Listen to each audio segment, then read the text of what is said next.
ድመት መንኩሳ አመሏን አትረሳ የነ ቶሎ ቶሎ ቤት ግድግዳው ሰንበሌ አሞ ከመማቀቅ አስቀድሞ መጠንቀቅ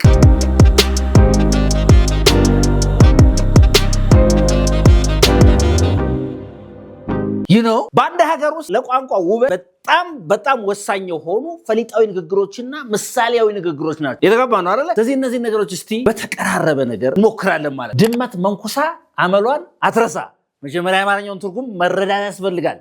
ኦኬ ፈረንጆች የሚሉት ነገር አለ ወደኛ ስንል ደግሞ ከሽንን ደግሞ በምሳሌያዊ ንግግር እናቀርበዋለን። ዳይሬክት ከሚተረጎም ከነጥሬው ከሚቀርብ ይልቅ ቋንቋውን ውበት እናለብሰዋለን ማለት ነው። ኦኬ ድመት መንኩሳ አመሏን አትረሳ በመጀመሪያ ደረጃ እሺ can you try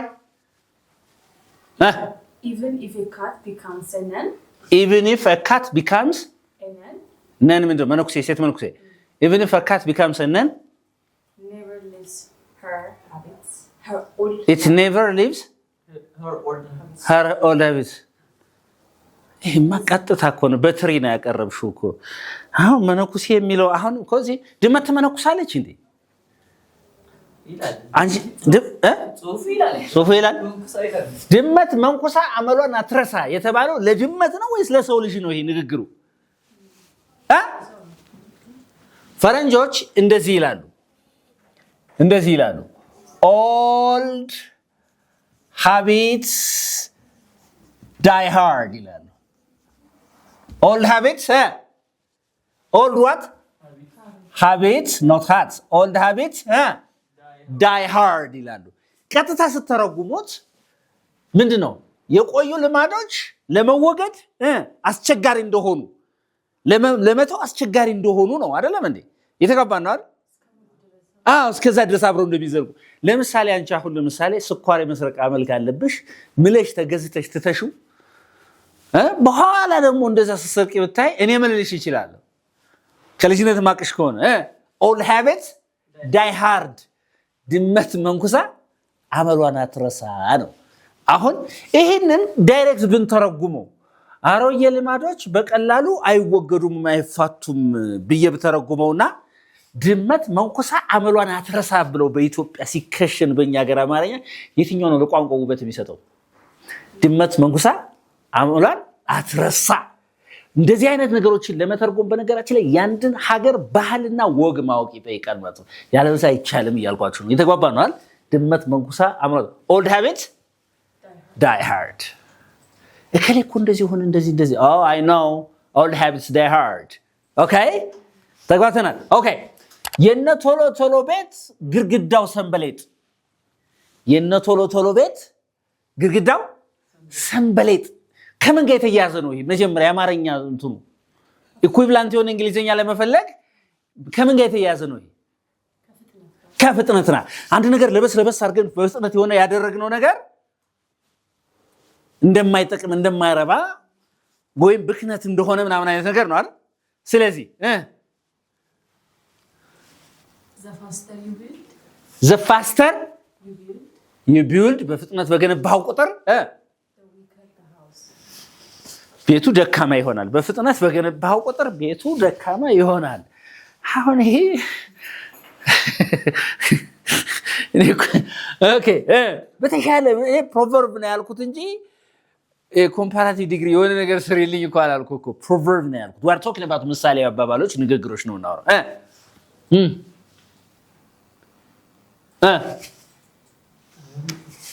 እሺ hast makes west እስቲ አንቡት እስቲ hast በለሲ hast ምን ነው መቸኮል ማለት ነው makes ማንን ይወልዳል ነው ምን ይፈጥራል ብክነት ይፈጥራል አሁን እንትን ስሉት ችኮላ ብክነትን ይፈጥራል ነው የሚለው አይደል ቀጥታ ሲተረጎም ማለት ነው በሌላ አባባል ምን ማለት ነው የነ ቶሎ ቶሎ ቤት ግድግዳው ሰንበሌጥ ማለት ነው የተጋባን ነው አይደል ግድግዳው ሰንበሌጥ ማለት ነው ስለዚህ ምን ይባላል ይሄ hast makes west is that okay ለምሳሌ አንቺ አሁን የኛን ቪዲዮ ለምሳሌ ኤዲት ታረጊ ዛሬ እኮ 4 ቪዲዮ ኤዲት አድርጌ ጨረስኩ ብልሽ never do that stop cutting corners ምን ይሻላል ማለት ነው has makes west የተቻኮለ ነገር መጨረሻው ኪሳራ እንደሆነ ለመግለጽ ማለት ነው። የዛሬ ሳምንት የወደድሽውን ለምሳሌ ዛሬ ላግባው ብትይ ምን ልልሽ ይችላል ማለት ነው? take care hast met west ልልሻለሁ። የነ ቶሎ ቶሎ ቤት ግድግዳው ሰንበሌጥ ማለት ነው። ላም አለኝ በሰማይ ወተቷንም አላይ። ላም አለኝ በሰማይ ወተቷንም አላይ በሚለው ይስተካከል። ላም አለኝ በሰማይ ወተቷንም አላይ። ላም አለኝ በሰማይ ወተቷንም አላይ። Okay, I have a cow in the sky. I have a cow In the sky. in the sky. የት ነው ላም? ከመቼ ጀምሮ ነው ሰማይ ለላም ያለ? ይሄ ምሳሌያዊ ንግግር ነው። የተጋባ ነው። የምን ካው? ይሄ ነገር ለምንድን ነው የተሰጠው ነው? የተጋባ ነው አይደለ? ላም አለ በሰማይ። ላም ሰማይ ላይ አለ እንዴ? የለም አይደል? ተስፋ አለኝ ማለት ነው። በቃ ማላገኘው ተስፋ አለኝ እኮ እዛ ጋር ተያያዥ የማይገኝ ተስፋ ጋር የማይገኝ ህልም ጋር አምጣ ነው ያልኩህ እኮ እንደዛ ከተረዳኸው እንጂ I have a cow in the sky የምን I have a cow in the sky ነው? እሺ እቺ እስቲ ምን ትላለች? ፓይ ወርሲ ፓይ ለምሳሌ አሁን ብዙ ትርጉም አለው አይደል? ይሄ የሚበላ እንደ ዳቦ አምባሻ ሳምቡሳ ነገር ይሆናል አይደለም እንዴ? ኦልራይት ፓይ በሲ ፓይ አለ። እንደገና ፓይ ደግሞ በማትማቲክሱ አለ አይደል እንዴ? ፓይ ኢን ዘ ስካይ ፓይ ኢን ዘ ስካይ በሲ Pie in the sky. እየተገባ ነው። ፓይ ኢን ዘ ስካይ ለምሳሌ እንደዚህ ብለሽ የሆነ አንድ አሜሪካዊ ላግባሽ ብሎኝ በቃ አሁን ቀጣይ አመት ምናምን ነገር ብትይኝ እኔ ምን ይሻላል? it's pie in the sky say it's pie in the sky Pie in the sky. ምን እያልኳት ነው? pie in the sky ስላል ነገርየው ምንድነው እያልኳት ነው? ላም አለ በሰማይ ነው። it's a pipe dream. yes or no? it's a practical kind of dream. pie in the sky say pie in the sky Pie in the sky. say it again. Pie in the sky. ላም አለ በሰማይ አጉል ተስፋ ሲሆን የማይጨበጥ ነገር ሲሆን ላም አለ በሰማይ ነው ነገሩ ስትሉ it's pie in the sky. all right say it again. Pie in the sky. say pie in the sky. Pie in the sky. or you can say ምን ታችሁ? castles ወሲ in the air. in the castles in the air. castles in the air. castles in Spain የሚባላል የተገባ ነው አይደል? ይሄ ምንድነው ማለት ነው? impractical dream ሲሆን ማለት ነው። ኦኬ በጣም ጥሩ። የወጋ ቢረሳ የተወጋ አይረሳም። እንዴት ነሽ? ሰላም ነሽ ወይ? ሰላም ነው ጽናት እንዴት ነሽ? ምናምን ነገር long time no see ወንድሜ የወጋ ቢረሳ የተወጋ አይረሳ። ጎድተኸኛል ነው በሌላ አባባል። እኔ በቃ አንተ ረስተዋል እኔ ልረሳው አልችልም ነው። ስለዚህ ምንድነው የሚባለው ማለት እሺ Stubber remembers. እ Stubber forgets. ስታብ ምንድን Stubber የሚወጋ አስታበር ማለት ይሄ እንትኑ ጩቤው ማለት ነው። አስታበር ፎርጌት ይረሳል እንዴ እሱ? እሺ አስታበር ፎርጌት ጩቤ ይረሳል but The stabbed one remembers. but the stabbed one remember very good ተመጅቶኛል እውነቱን ለመናገር all right ስለዚህ አሁን መጥረቢያ በእንግሊዝኛ ምንድን ነው? an axe forgets መርሳት አይደል? but The tree remembers. a tree Remembers. remembers አሁን ምንድን ነው መጥረቢያው ረስቷል መቁረጡን አይደል? ረስቷል መቁረጡን። ዛፏ ግን መቆረጧን ታስታውሳሽ። በሌላ አባባል የወጋ ቢረሳ የተወጋ አይረሳ ማለት ነው። is that clear? ተጋተናል ግን all right so beautiful okay that's so good ተጋተናል። እዚህ ጋር ግልጽ ነው። እሺ ሆድ ያባውን ብቅል ያወጣዋል። መጀመሪያ የዚህን አማርኛ ኮንሴፕቱ መረዳት አለብህ። ተቀራራቢ ነገር ለመፈለግ ማለት ነው። ሆድ ያባውን ብቅል ያወጣዋል። በሌላ አባባል ማለት አሁን የሆነ ሰው ለምሳሌ ሚስጥር ወይም እንደገና እንደሚጠላሽ ወይም እንደሚጠላ አታውቅም እና ልክ በሰከረ ቀን ሆነ ነገር ቢናገርህ ሆድ ያባውን ብቅል ያወጣዋል አሉ ይላሉ አይደለ? ኦልራይት እሺ ቀጥል። እሺ እውነታ በእንግሊዝኛ ምንድነው? እውነታ እሺ truth the truth the truth is in the wine say it again wine ምንድን ነው the truth is in the wine ካላችሁ እውነታው የት ውስጥ ነው ወይን ውስጥ ነው በሌላ አባባል ምን ማለት ነው ወይን አልኮል ማለት የሚለው ሪፕሬዘንት ያደርጋል ይሄ ወይን የሚለው ማለት ነው የተባባና ብቅሉ እሱ ነው ማለት ነው ለምንድን ነው እዚህ ጋር ወይን ያለ ኢትዮጵያን ብቅል ወደ ብቅል ምን አስኬዳቸው ነው ነገሩ አይደል ይሄ ወይን ወደ ብቅል ያን ሀገር የራሱ ካልቸር አለው እኛ ሀገር ብቅል ነው ወይን ካልቸር አይደለም የተባባና የለም አንጠጣም ይያልኩ አይደለም ነገር ግን ከወይን ይልቅ የትኛው ነው የሚቀርበልኛ በደንብ በካልቸሩ በባህሉ በወጉ የተለመደ የትኛው ነው በቀል ነው ጠላ በቀል ነው ስለዚህ ሆዲያባውን በቀል ያወጣዋል እንጂ አሁን አንቺ ሄደሽ ለምሳሌ አሁን የገጠሪቱ የኢትዮጵያ ክፍል ሄደሽ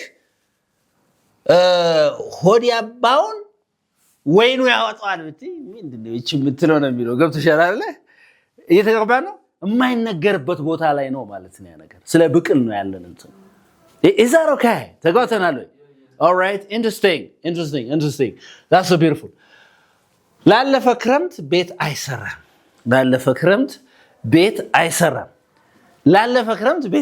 ምን ማለት ነው በሌላ አባባል አንድ ነገር በቃ ለፓስት ፓስት ያለፈው አልፏል ማለት ነው አይደል እሺ ሞክሩ ሌላ ሞክሪ ሌላ proverb late ምንድነው አንድ ነገር ይሁን ምናምን ስንል ምናምን late ነው let bygones be bygones እስቲ አንድ ላይ let bygones be bygones ወልሲ be bygones ላለፈ ክረምት ቤት አይሰራም በቃ ያለፈው አልፏል ይሄ እንደዚህ ምናምን እንደዚህ ድሮ እንደዚህ ነበርክ እንደዚህ ብለ let bygones be bygones I want to focus on my present life all right do you understand me all right let bygones be bygones ላለፈ ክረምት ቤት አይሰራም ማለት ነው ቤት አይሰራም very good ተጋተናል አሁን በአማርኛ ኮንሰፕት ገብቷችኋል ላለፈ ክረምት ቤት አይሰራም ኦኬ ከዓይን የራቀ ከልብ ይርቃል ለምሳሌ አንድ ሰው ጋር ተራወላችሁና ከዛ በኋላ you become friends and ቀስ ያለ friendship will grow into romantic relationship ያለ ሄደና አይ ከልብ የራቀ ምን ይባላል ከዓይን የራቀ ከልብ ይርቃል አካባቢ የዚሁ ዝም ብዬ ፈልጌ ላግባምና ብትያንቺ አሁን ምን ነው ማለት ነው እሱን ለመግለጽ ምን ነው ብትዩ ማለት ነው when distances ምናምን ብትይ ቋንቋው ውበቱን ያጣል ማለት ነው understand all right እስቲ ንገረኝ እስቲ እቺ እንኳን ታውቂያታለሽ ስትይም ሰምቼሽ አውቃለሁ out of sight እይታ ነው አይደል out of mind mind ከዓይን የራቀ ከልብ ይርቃል የነሱ ሲሆን ከጭንቅላት ይርቃል አሁን እኔ ቀጥታ out of sight ከእይታ ሲርቅ ካምሮ ይርቃል እሺ አምሮ ከዓይን የራቀ ከልብ ይርቃል የካልቸር ልዩነት አሁን እኛ ባይን ነው ጨዋታው እነሱ በዚህ መሆኑ ነው I don't know right do you understand me ከዓይን የራቀ ከልብ ይርቃል ታውሽኝ እኮ ቢል my friend out of sight out of mind all right interesting that's so beautiful all right ሳይቃጠል በቅጠል before it burns አረ ይመችሽ hurry up before it burns hurry up all right okay good ስለዚህ ሳይቃጠል በቅጠል ነገርየው ሳይቃጠል በቅጠል ነው ሲሉ ምን ማለት ነው በሌላ አባባል ሳይቃጠል በቅጠል ኦኬ ገብቷችኋል የአማርኛው ኮንሰፕት ገብቷችኋል ግን ሳይቃጠል በቅጠል አላዛር ሳይቃጠል በቅጠል ገብቷል የአማርኛው ኮንሰፕቱ ሳይቃጠል በቅጠል ማለት መጥፎ ነገራቸው ወይ ኔጌቲቭ ነገራቸው ከመድረሳቸው በፊት እየባሰ ከመሄዱ በፊት አስቀድሞ መጠንቀቅ ለማለት ነው አይደል ሳይቃጠል በቅጠል እስቲ ለመስፋት በእንግሊዝኛ ምንድነው እንዴ የሆነ ነገር ስፌት መስፋት የሆነ ነገር መጣጣፍ ማለት ነው መጣጣፍ የሆነ ማገናኘት የሆነ አንድ ላይ ማገናኘት ስቲች ነው የሚባለው say a stitch በሉሲ a stitch in time saves 9 እንደው እንግሊዝኛ እኮ አስቡ አሁን ለምሳሌ a stitch in time saves 9 a stitch ይታወቃል ኢን ታይም በጊዜው የተጣጣፈ ነገር 9ን ያድናታል።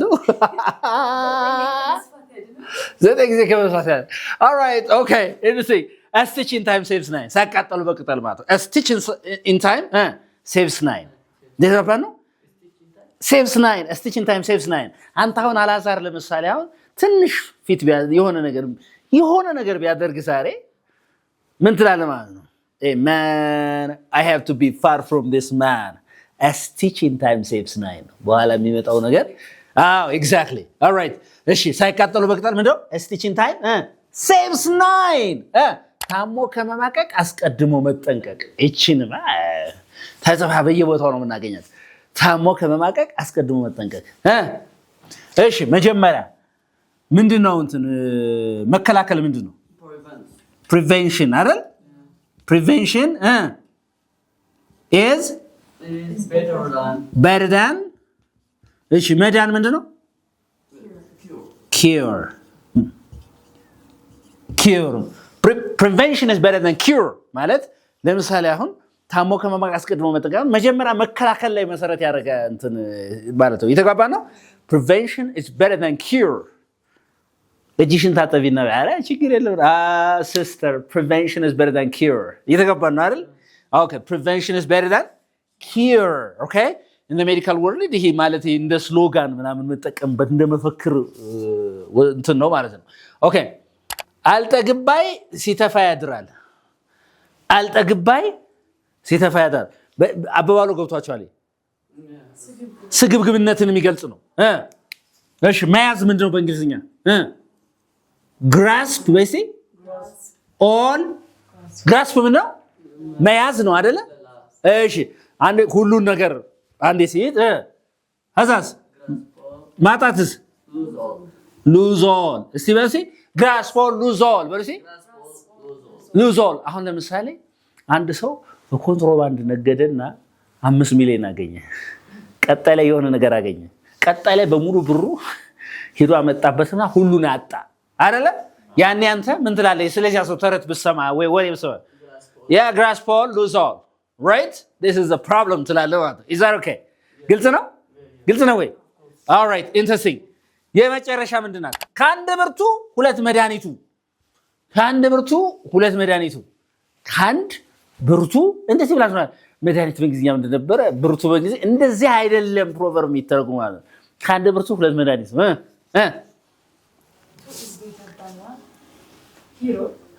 two is better than one የሆነች ነገር ጨምር ይባል two is better than one ምትሏን two ምንድን በእንግሊዝኛ ይሄ ምን ይባላል እሺ ጎስ ሁለት ራሶች የሚወሰጅ